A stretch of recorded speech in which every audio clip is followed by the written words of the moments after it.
Kyle, so much talk about Deandre Ayton and about Jeremy Grant. Can I interest you in one Deandre Ayton? Played 55 games this past season, averaged 16.7 points, which is also his career average, funny enough. 11.1 rebounds, 1.6 assists. 82% from the free throw line. Pretty darn good for a big man. We know he has the floater. We know he has that mid-range. We know that he was a number 1 overall pick. And that's the good with Deandre Ayton.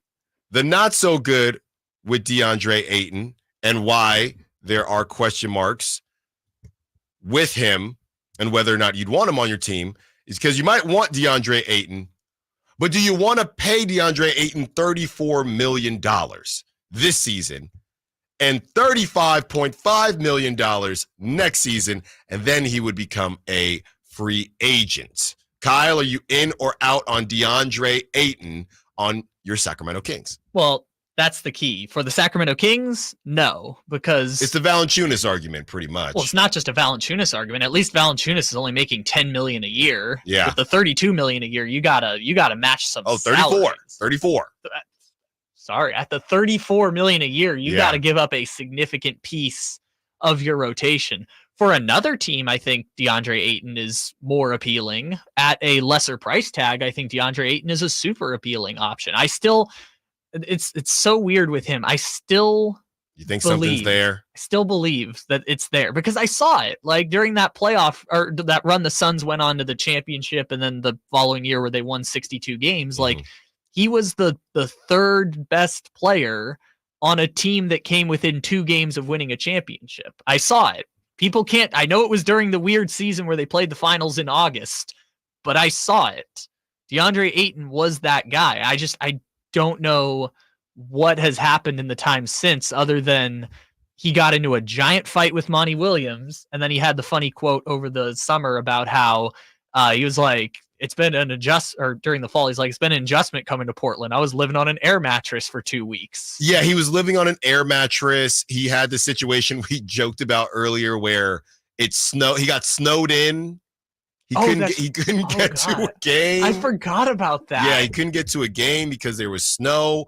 I'm looking here, and that $34 million, I mean, the Kings just don't really have it on the books. You could send them Trey Lyles and Kevin Huerter right now, and you're missing $10 million. Yeah. That's only $24 million. I don't know where else you're going to get that $10 million, even if you wanted to do a deal. And then on top of that, you have to ask the question, hey, why would the Blazers want to do this deal? Why would the Blazers want Trey Lyles and Kevin Huerter? If the Kings wanted to get DeAndre Ayton for any reason, it would have had to have been before they traded Davion and Sasha to Toronto. Yeah, there's no way for them to get there right now because some of their newer acquisitions, obviously you can't move them until later in the season. But to me, it's a similar conversation to Sabonis gameplay-wise, not necessarily the salary, but gameplay-wise, you're changing. You have to change really your whole identity because that would put Domantas Sabonis at the 4, and you're going with more of a traditional center.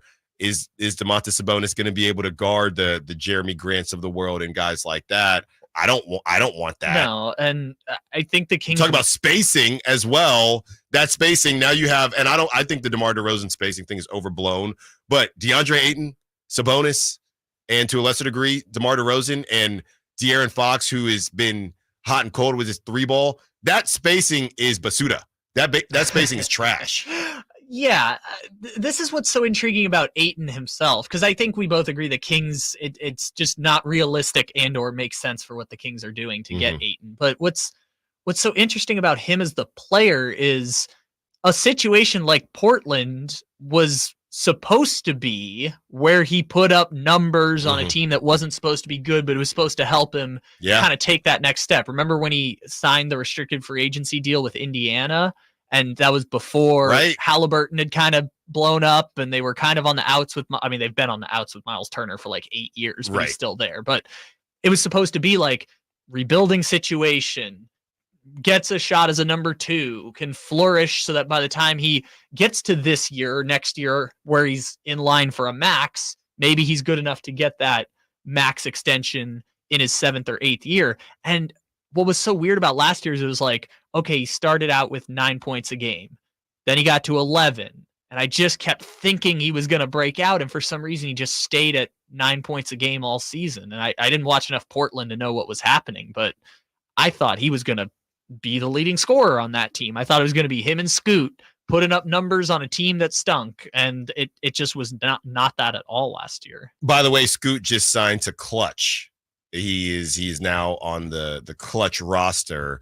And yeah, the Blazers, I mean, if I'm the Blazers, I'm trying to enter the Cooper Flag sweepstakes. And they have too many guards, and too many centers. And there was a report last week that the Kings were interested in the Time Lord and Robert Williams, and that makes sense. But they have all these guys. You got Denny Avdia now, right? So you need to move off. They're trying to move off of Anthony Simons because they got Shaedon Sharpe, they got Scoot Henderson, they got Anthony Simons. They have to move off Chris these Murray. Chris Murray, and you have Jeremy Grant, and they want 2 firsts for Jeremy Grant. And again, everybody is looking around saying, we know you don't want to pay. We know you don't want to keep Jeremy Grant because he actually makes you too good, right? Just good enough to get out of the Cooper Flag sweepstakes. So the Blazers, they got to figure it out. And then they just drafted another center, right? So Klingon, right? Klingon. Yeah. So the Blazers, there's going to be a fire sale at some point, and I think that's what everyone is waiting for. Nobody wants to be too early. You know, you ever see, Kyle, if you buy something online and then it goes on sale 2 days later and you're annoyed because you could have got it at that price? I think that's what the holdup is with the movement for the Blazers veterans. Nobody wants to pay the high price.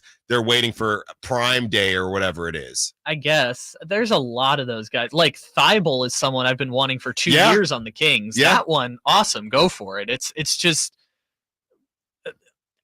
to get the best odds for the lottery, you kind of have to just finish in the bottom 3. I don't think Portland's going to have any problem finishing in the bottom 3 this year if Jeremy Grant is your number 1 scoring option. But they just got to kind of clear out the closet, because this is what happens in rebuilding situations. 80% of the players, or maybe 90% of the players on the team right now, will not be on the team in 2 years. That's kind of what the rebuild is. You cycle players in and out. It's just, you're right. I'm surprised they haven't pulled the deal on even one trade yet.